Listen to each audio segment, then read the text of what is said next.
গণতন্ত্র দিবসে এরকম একটা গুরুত্বপূর্ণ বিষয় আলোচনা তারা আয়োজন করেছে এবং আমরা যতটুকু দেখতে পাই যে জাতীয় যুবশক্তি সাংগঠনিক কার্যক্রমের দিক থেকে সারা দেশে সংগঠন বিস্তৃত করছে, এটা দেখতে আমাদের খুবই ভালো লাগে। নতুন একটা সংগঠন, কিন্তু তারা খুব দ্রুততম সময়ের মধ্যে সারা দেশে একটা শক্ত অবস্থান নিচ্ছে। সময় অনেকক্ষণ গড়িয়েছে এবং আপনারা আমি জানি যে একটা পর্যায়ে আর কিছু কথা মাথায় ঢোকে না।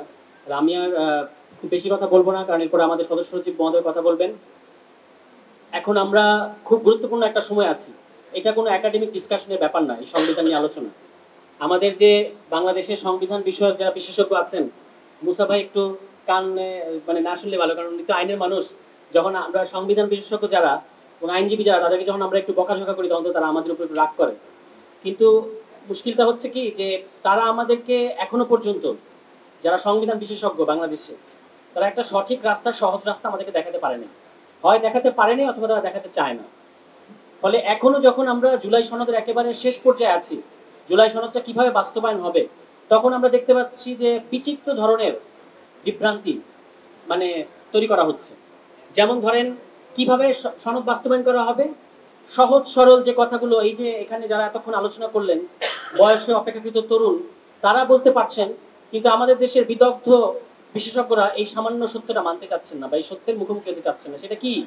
সেটা হচ্ছে যে আপনি এই মুহূর্তে বাংলাদেশে যে ৭২-এর সংবিধান নামক যে বস্তুটা আছে, এটা একটা মরহুম সংবিধান, it is a dead constitution. এটা ইন্তেকাল ফরমাইয়েছেন, কিন্তু আমাদের দেশের এস্টাবলিশমেন্ট তারা হচ্ছে এটাকে রাখবে যে কোনোভাবেই হোক। ওই যে রাজা মারা গেছে কিন্তু মমিটাকে দেখায় বলবে যে হ্যাঁ রাজা জীবিত আছে, এটা এক ধরনের মানে বুঝ দেওয়ার মতো আর কি। কিন্তু এই সংবিধান আসলে আর নাই, অনেকগুলো কারণে নাই। যেমন ধরেন, আমাদের একটু আগে জাতীয় যুব শক্তির আহ্বায়ক তিনি বলেছেন, কিংবা এর আগে জাভেদ রাসিন, মুসা ভাই, তারাও কিন্তু আলোচনা করলেন, এই যে শেখ হাসিনা কি করেছেন দেখেন, বেসিক স্ট্রাকচারের কথা আসছে না, উনি এই পর্যন্ত গেছেন যে তার বাবাকে তিনি আমাদের সংবিধানের বেসিক স্ট্রাকচার বানায় ফেলছেন। সংবিধানের ৪র্থ অনুচ্ছেদে যদি আপনি যান ৪-এর ক, সেখানে দেখবেন যে জাতির পিতা নাম দিয়ে তারা যে কাজটা করেছেন যে তার প্রতিকৃতি এখানে ওখানে রাখতে হবে, এবং এর মধ্য দিয়ে একজন ব্যক্তি একটা সংবিধানের বেসিক স্ট্রাকচারে পরিণত হয়েছে, এবং তারা বলেছেন যে এটাকে পরিবর্তন করা যাবে না। তো পরিবর্তন করা যাবে না আপনারা বলেছেন, এবং এটার কথা তুললে নাকি ওই রাষ্ট্রদ্রোহ মামলা হবে, ফাঁসি দেওয়া হবে। এখন শেখ হাসিনাও নাই, জাতির পিতাও নাই, এবং ওই বেসিক স্ট্রাকচারও নাই। ফলে এটা কিন্তু প্রমাণ করে যে ওই বেসিক স্ট্রাকচার আর নাই। আর আমাদের দেশের বিএনপি সহ এক্সিস্টিং দলগুলো ওই বেসিক স্ট্রাকচারে সংবিধানে আমাদেরকে নিয়ে যেতে চাচ্ছেন। অদ্ভুত ব্যাপার। এবং তারা সংবিধানের 106 নামক এক জিনিস, যেটা বুঝেন, গণ অভ্যুত্থান করেছে বাংলাদেশে, গণ অভ্যুত্থানের পরে একটা সরকার গঠন করা যাবে কিনা, এটার জন্য শেখ হাসিনার রাষ্ট্রপতি শেখ হাসিনার প্রধান বিচারপতির কাছে রেফারেন্স পাঠাচ্ছেন, যে প্রধান বিচারপতি তখন পলাতক, যে এই সরকার গঠন করা যাবে কিনা। এই যে 106 এর বলে না যে এই সরকারের আইনি ভিত্তি কি, বলে যে 106। তো 106টা কি? শেখ হাসিনার রাষ্ট্রপতি জনাব চুপ্পু, শেখ হাসিনার যিনি প্রধান বিচারপতি ওই সময় পলাতক ছিলেন, তার কাছে রেফারেন্স পাঠিয়েছেন। ওই রেফারেন্স মোতাবেক এই সরকার গঠিত হয়েছে। এক মহা ধাপ্পাবাজি, এর চেয়ে বড় ধাপ্পাবাজি আর হতে পারে না। তো আমরা বলি, এবং অনেকে রিট করেছেন, আদালত হয়তো আদালত অবমাননা হতে পারে, আল্লাহ মাফ করুক, এই যে আমাদেরকে সার্টিফাইড কপিটা দেখান, কোথায় সার্টিফাইড কপি 106 এর দেখান, এবং আমাদেরকে একটা ভীষণ বিপদের মধ্যে আপনারা নিয়ে যাচ্ছেন। যে কোনো মুহূর্তে দেখেন, ওই যে বিএনপির এক নেতা আসাদুজ্জামান রিপন সাহেব বলেছেন না যে আরো সরকার আসবে এই নির্বাচনের আগে, যে কোনো মুহূর্তে এই সরকারের লিগ্যালিটি নিয়ে যে কোনো কাউকে দিয়ে প্রশ্ন তোলানো হবে যে এই 106 আসলে তো এটার কোনো অস্তিত্ব নাই, কোনো হিয়ারিং হয় না। আপনারা সাংবাদিক ভাইরা আছেন, আপনারা বলেন 106 এর এটা হচ্ছে একটা অব্লিগেশন যে হিয়ারিং হতে হবে, শুনানি হতে হবে। আপনারা কোনো শুনানির কথা জানেন? কোনো শুনানি হয় নাই। তাহলে এই 106 এর মূলটা আমাদেরকে কেন দেখাচ্ছেন? তো এইটা একবার করেছে, ন্যাড়া বেলতলায় একবার যায়, আমাদেরকে ওনারা বারবার আদালতে পাঠান যে আবারও এখন এই সনদ বাস্তবায়নের সময় এসছে। সনদ বাস্তবায়নের সময় তারা আবারও আমাদেরকে বলছেন যে 106 এর মধ্য দিয়ে নাকি কি করা হবে, এই যে একটা সাংবিধানিক আদেশ দেয়া হবে, স্পেশাল কনস্টিটিউশনাল অর্ডার, এটা কিসের মধ্যে দিয়ে দেয়া হবে?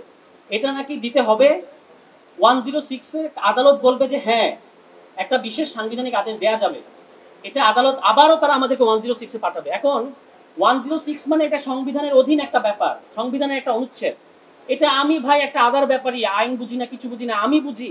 আপনারা এত বড় বড় আইনজীবী সারা বাংলাদেশে, আপনারা বুঝেন না যে 106 একটা সংবিধানের অধীনস্থ একটা ব্যাপার, আর সাংবিধানিক আদেশ একটা এক্সট্রা কনস্টিটিউশনাল ব্যাপার, এটা অতি সাংবিধানিক একটা ব্যাপার। সংবিধানে এই ধরনের কোনো বিষয় নাই।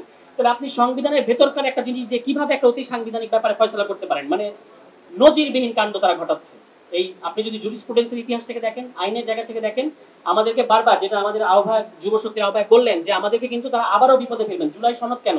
কোনো কিছুই টেকানো যাবে না এই পদ্ধতিতে, যে 106 এর মধ্য দিয়ে জুলাই সনদ বাস্তবায়ন হবে। হবে না, এটা বাস্তবায়ন, এটা ঠিক টেকানো যাবে না। এবং পার্লামেন্টও টেকানো যাবে না। কেন পার্লামেন্টে টেকানো যাবে না? এটা খুব সিম্পল উদাহরণ, যে এখন সংস্কার প্রস্তাব এসছে। কি প্রস্তাব? প্রস্তাবটা হচ্ছে যে আপনি হাইকোর্টের বিকেন্দ্রীকরণ করতে পারবেন, বা হাইকোর্টের বিকেন্দ্রীকরণ করা হবে। খুবই ভালো প্রস্তাব, উত্তম প্রস্তাব, আমরা খুশি, স্বাগত জানিয়েছি। কিন্তু মুশকিল হচ্ছে এই যে হাইকোর্টের বিকেন্দ্রীকরণ, এটা তো অষ্টম সংশোধনী বাতিল করে দিয়েছিল আদালত। মনে করে দেখেন এরশাদ সাহেবের আমলে, এরশাদ সাহেবের পতনের অনেকগুলো কারণে এটা একটা কারণ ছিল, যে অষ্টম সংশোধনী বাতিল। তখন হাইকোর্টের বিকেন্দ্রীকরণটা বলেছিল যে এটা অসাংবিধানিক। এখন অলরেডি আপনার একটা রায় আছে যে অষ্টম সংশোধনী অসাংবিধানিক। সেই একই জিনিস আবার আপনি সংসদে, একই সংবিধানের অধীনে গঠিত সংসদের মধ্যে গিয়ে কিভাবে করবেন?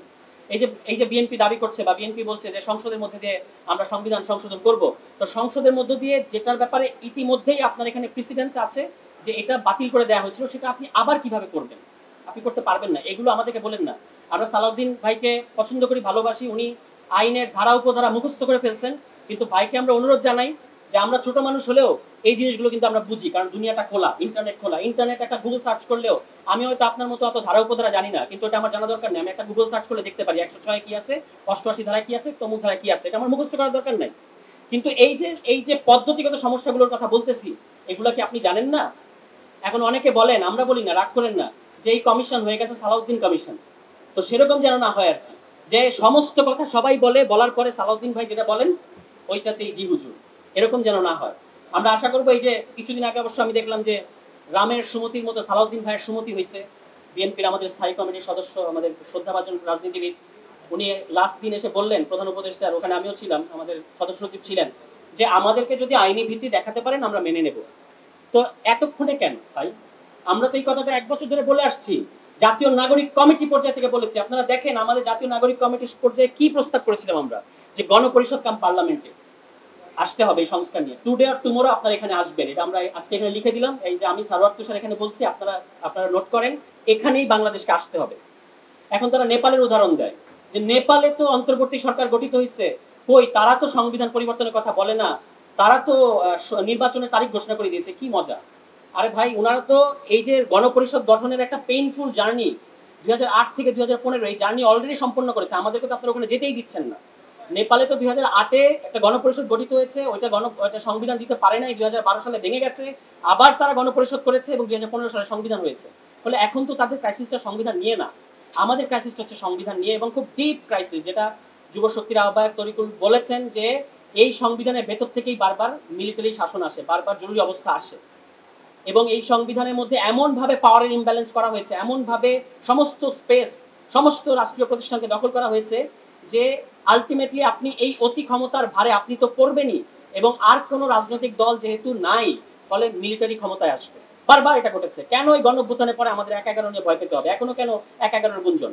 এই কারণে, যেটা মরহুম বদরুদ্দিন উমর, আমরা তাকে শ্রদ্ধা করি, কিছুদিন আগে তিনি মারা গেলেন, তিনি কিন্তু প্রফেটিক কায়দায় বলে গিয়েছিলেন যে পারপেচুয়াল স্টেট অফ এমার্জেন্সি, একটা অনন্ত জরুরি অবস্থা তৈরি করবে 72 সংবিধান। 72 সংবিধান পাশ হওয়ার আগেই তিনি এই কথা বলেছিলেন। প্রফেটিক, আমরা এখনো দেখতে পাচ্ছি ওনার কথাটা যে সত্য, ওনার কথাটা যে বাস্তব। এখনো দেখেন নানা ধরনের আলামত, নানা ধরনের তত্ত্বাবধায়ক সরকার গঠন করা হবে, ওই যে পঞ্চম সংশোধনী নাই, সুতরাং ত্রয়োদশ সংশোধনী ফিরে এসছে। ত্রয়োদশ সংশোধনীতে বলা হয়েছে সর্বশেষ অবসরপ্রাপ্ত প্রধান বিচারপতি তিনি হবে তত্ত্বাবধায়ক প্রধান। এগুলো নিয়ে নানা ধরনের নীল নকশা হচ্ছে, আমাদের অনেক গুঞ্জন আমরা শুনতে পাই। আশা করবো যেগুলো সত্য না। কথা খুব পরিষ্কার, দুটো কথা বলে শেষ করি। এক, ডক্টর মোহাম্মদ ইউনূসের সরকারের অধীনে আগামী সুষ্ঠু নির্বাচন হতে হবে, অন্য কোনো অ্যারেঞ্জমেন্ট বাংলাদেশের ছাত্র জনতা মানবে না। দুই, ডক্টর মোহাম্মদ ইউনূসকে বাংলাদেশের জনগণ সংস্কার করার ম্যান্ডেট দিয়েছে, যে মানে একদম কি বলবো, একটা হালকা পাতলা প্রোক্লেমেশন আপনারা করলেন সেদিন ওখানে, ওই প্রোক্লেমেশনের 22 ধারে আপনারা বলেছেন যে আমাদের সংস্কার করার ম্যান্ডেট আছে। ফলে ওইটার মধ্য থেকেও আপনারা সংস্কার করার সিদ্ধান্ত নিয়ে যাবেন, এবং ইলেকশনের আগেই সংস্কার হতে হবে। আমরা বলেছি যে গণপরিষদ কাম পার্লামেন্ট হবে। সারা দুনিয়া এরকম বহু উদাহরণ আছে যে কিভাবে গণপরিষদ এবং পার্লামেন্ট একসাথে করা যায়। আমরা বলেছি 1-এর ভিতরে 2, যেহেতু আপনাদের অনেক তাড়াহুড়া, যেহেতু গণপরিষদ নির্বাচনের পরে, সংবিধান প্রণয়নের পরে একটা সংসদ নির্বাচন আপনারা করতে দেবেন না, সুতরাং একটার মধ্যে দিয়ে 2টা হবে। এক নির্বাচনের মধ্য দিয়ে গণপরিষদ গঠিত হবে এবং পার্লামেন্ট গঠিত হবে। যারা গণপরিষদ সদস্য তারাই সংসদ সদস্য, এবং একই সাথে গণপরিষদ চলবে, সরকার তার মতো কাজ করবে। যখন গণপরিষদ আপনি 120 দিনের মধ্যে সংবিধান বানিয়ে ফেলবেন, তারপর গণপরিষদ বিলুপ্ত হয়ে যাবে। এটা তো ক্লাস 5 এর অঙ্কের মতো করে সহজ করে বুঝিয়ে দিলাম, আর কিভাবে বোঝানো যাবে? সুতরাং এই রাস্তায় আমাদেরকে যেতে হবে, আপনারা এটা আটকাতে পারবেন না।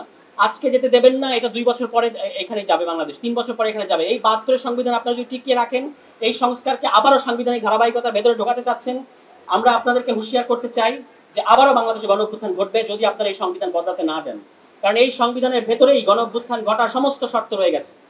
এই সংবিধানে এক ব্যক্তিকে ওই প্রেসিডেন্সিয়াল সিস্টেম থেকে প্রধানমন্ত্রী শাসিত সিস্টেমে আপনি আসলেন, কিন্তু প্রধানমন্ত্রীর হাতে সমস্ত ক্ষমতা দিয়ে দিয়েছেন এবং প্রধানমন্ত্রীর মধ্য দিয়ে একটা সংসদীয় স্বৈরতন্ত্র এখানে কায়েম হয়েছে, এখানে কোনো গণতন্ত্র কায়েম হয়নি। এই যে আজকে আমরা আলোচনা করছি আন্তর্জাতিক গণতন্ত্র দিবসে, বাংলাদেশে আমরা কেমন সংবিধান চাই? আমরা একটা গণতান্ত্রিক সংবিধান চাই, যেখানে প্রধানমন্ত্রী, ওই যে আমরা যেটাকে বলে যে বিহেভ ইয়োরসেলফ, প্রধানমন্ত্রী কিন্তু সীমা লঙ্ঘনকারী। বাংলাদেশের প্রধানমন্ত্রী তিনি হচ্ছেন একজন সীমা লঙ্ঘনকারী। তার হাতে জুডিশিয়ারি, তার হাতে এক্সিকিউটিভ, তার হাতে আপনার সংসদ এবং তার হাতে সমস্ত রাষ্ট্রীয় প্রতিষ্ঠান। এই সীমা লঙ্ঘনকারীকে সীমায় আনতে চাচ্ছি আমরা। এটাই হচ্ছে গণতান্ত্রিক সংবিধানের ডিজাইন। সে কারণে আমরা বলেছি আপার হাউসে পিয়ার হতে হবে, সংরক্ষিত মহিলা আসনের মতো করে কোনো আপার হাউস আমরা মানব না। এবং দ্বিতীয় কথা হচ্ছে যে আপনার সমস্ত যেগুলো সাংবিধানিক এবং রাষ্ট্রীয় পদ আছে, এগুলোতে নিয়োগের জন্য মানে সাংবিধানিক একটা প্রতিষ্ঠান তৈরি করতে হবে। এনসিসি আপনারা মানেন নাই, ঠিক আছে, অন্য কোনো সাংবিধানিক কমিটি হবে। এই অ্যারেঞ্জমেন্টগুলো মেনে নিতে হবে এবং সবচেয়ে ইম্পর্টেন্টলি এমনভাবে আমাদেরকে এই সংবিধানটা বদলাতে দিতে হবে যেখানে জনগণ হচ্ছে সংবিধানের ব্যাপারে সিদ্ধান্ত নেওয়ার মূল এখতিয়ার প্রাপ্ত, যেটাকে আমরা বলি যে কনস্টিটিউয়েন্ট পাওয়ার বা গাঠনিক ক্ষমতাটা জনগণ পার্লামেন্টের ক্ষমতার মধ্যে দিয়ে নেয়। পার্লামেন্ট একটা, তার কাছে একটা অ্যামেন্ডিং পাওয়ার থাকে, সংশোধনের ক্ষমতা থাকে, যেটা চাইলে বাতিল করে দেওয়া যায়। কিন্তু যখন জনগণের ক্ষমতায়, জনগণের উপর ভর করে আপনি সংবিধান পরিবর্তন করবেন, সেটা গণভোট হোক, সেটা গণপরিষদ হোক, সেটাকে কিন্তু সংসদ বাতিল করতে পারবে না। কারণ সংসদ বাতিল করলে সেটা প্রতি বিপ্লব হিসেবে চিহ্নিত হবে, যদি আদালত বাতিল করে তাহলে সেটা প্রতি বিপ্লব হিসেবে চিহ্নিত হবে। সুতরাং আমরা বলছি যে নতুন যে সংবিধানটা হবে, আমাদের নেক্সট পার্লামেন্ট, নেক্সট বিচার বিভাগ, নেক্সট এক্সিকিউটিভ চলবে এই সংবিধানের অধীনে, এই জুলাই সনদের অধীনে, এবং এইটার আইনি ভিত্তি, সাংবিধানিক ভিত্তি আমাদেরকে দিতে হবে। এই কথাগুলো খুব সিম্পল। আমি আমার বক্তব্য শেষ করবো, আজান হচ্ছে। যে সামনের পথটা খুব মানে আমাদের একদম পিচ্ছিল একটা পথ। এই পথটাতে আমাদের খুবই সাবধানে হাঁটতে হবে। রাজনৈতিক সমঝোতার দিকে ডক্টর মোহাম্মদ ইউনূস জোর দিয়েছেন। তো আমরা আশা করবো যে সমস্ত রাজনৈতিক দল এটা মেনে নেবে এবং সকল রাজনৈতিক দল এই যে গণপরিষদ কাম পার্লামেন্টের যে আইডিয়াটা, প্রস্তাবটা আমরা দিয়েছি, এটা তারা গভীরভাবে ভেবে দেখবে এবং এর মধ্য দিয়ে বাংলাদেশকে আমরা এই দুঃশাসন, এই স্বৈরতন্ত্র থেকে আমরা রক্ষা করতে পারবো। খবরের কাগজ, নিখাত, নির্ভীক, নিরপেক্ষ।